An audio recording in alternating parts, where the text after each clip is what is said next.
Hello friends, आज हम आपके सामने सीआरपीसी का चैप्टर 9 मेंटेनेंस धारा 125 से 128 के बारे में कुछ डिटेल से बातें बताएंगे।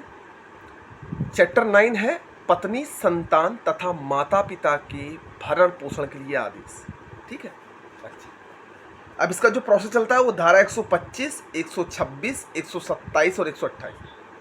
तो 125 में क्या है कि पत्नी, संतान और माता पिता के भरण पोषण के लिए आदेश है। धारा 126 में प्रोसेस है। धारा 127 में भत्ते में परिवर्तन है। और धारा 128 जो है वो भरण पोषण के आदेश का प्रवर्तन है। तो सबसे पहले हम बात करते हैं कि धारा 125 क्या कहती है। पत्नी, संतान और माता पिता, बीवी, बच्चे और माँ बाप के लिए भरण पोषण का आदेश। पर्याप्त साधनों वाला कोई व्यक्ति भरण पोषण देने में उपेक्षा या इनकार कर रहा है। पत्नी, संतान या माता पिता प्रथम वर्ग न्यायिक मजिस्ट्रेट के समक्ष भरण पोषण के लिए आवेदन कर सकते हैं। ठीक है ना। पत्नी, संतान या माता पिता प्रथम वर्ग न्यायिक मजिस्ट्रेट मतलब फर्स्ट क्लास जुडिशियल मजिस्ट्रेट के सामने ही आवेदन कर सकते हैं। अब पत्नी के अंतर्गत कौन कौन आता है? जिसने विधिपूर्ण विवाह किया हो।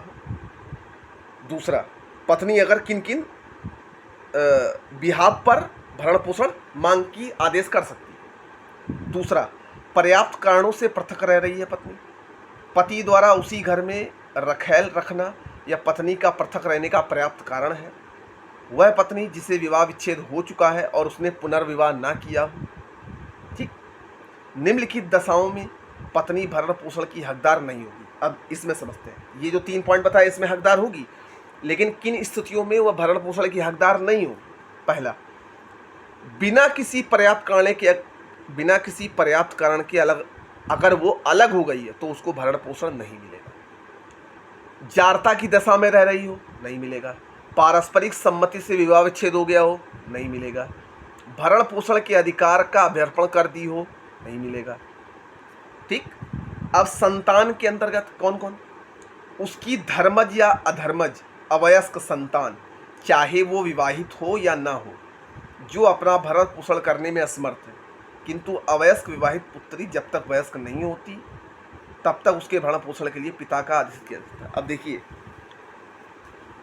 पुत्र जो है, पुत्र या पुत्री जो है वो धर्मज हो या अधर्मज, मतलब पहली पत्नी से हो या किसी ऐसे विवाह से जो शून्य और शून्यकरण विवाह हो गया उससे हो, दोनों ऐसी दशा में भरण पोषण की मांग कर सकते हैं कि जब वह कमाने खाने के लायक नहीं है, असहाय है। ठीक है। लेकिन जो पुत्री है वो जब तक वयस्क नहीं हो जाती तब तक उसके भरण पोषण के लिए पिता को आदेशित किया जा सकता है। वयस्क धर्मज या अधर्मज संतान जो शारीरिक या मानसिक अक्षमता से। दूसरा, ऐसा पुत्र या पुत्री, धर्मज या अधर्मज पुत्र पुत्री जो वयस्क है और अक्षमता के कारण, किसी डिसेबिलिटी के कारण भरण पोषण करने में असमर्थ है, किंतु वयस्क विवाहित पुत्री इसके अंतर्गत नहीं आती। वयस्क विवाहित पुत्री का मतलब जिसकी शादी हो गई है, वो भरण पोषण के लिए मांग नहीं कर सकती अपने माँ बाप से, लेकिन ये कर सकता है जो शारीरिक रूप से अक्षम हो। माता पिता अपने पुत्र या पुत्री से जो कि पर्याप्त साधन रखता हो भरण पोषण की मांग कर सकते हैं। अब माँ बाप अपने पुत्र या पुत्री से जो पर्याप्त साधन रखता है उससे भरण पोषण की मांग कर सकते हैं। इस धारा के अंतर्गत किए गए आवेदनों का निस्तारण ऐसे व्यक्ति को सूचना की तामील से 60 दिन के भीतर संभव कर दिया जाएगा। मतलब इसकी जो तामील होगी वो 60 दिन के भीतर कर दी जाएगी, सूचना दे दी जाएगी।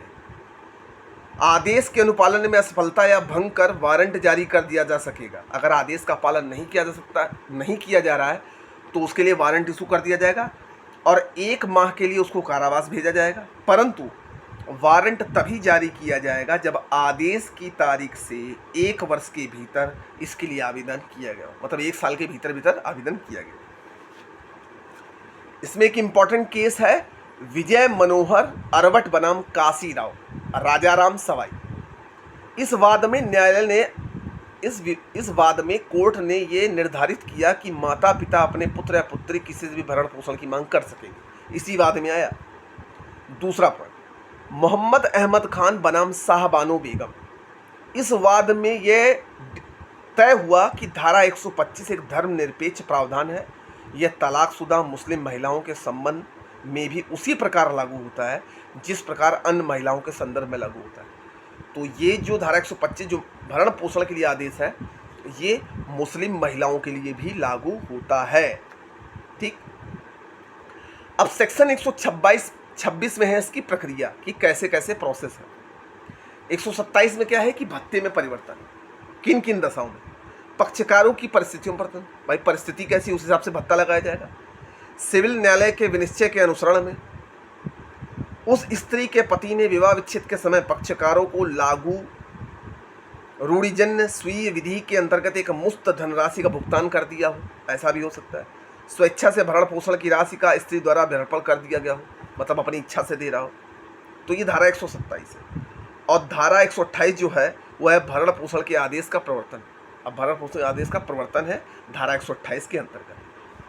तो हम उम्मीद करते हैं कि सीआरपीसी का आपको चैप्टर 9 सेक्शन 125 से 128 भरण पोषण मतलब पति पत्नी संतान माता पिता भरण पोषण के जो आदेश है ये आपको समझ में आया होगा।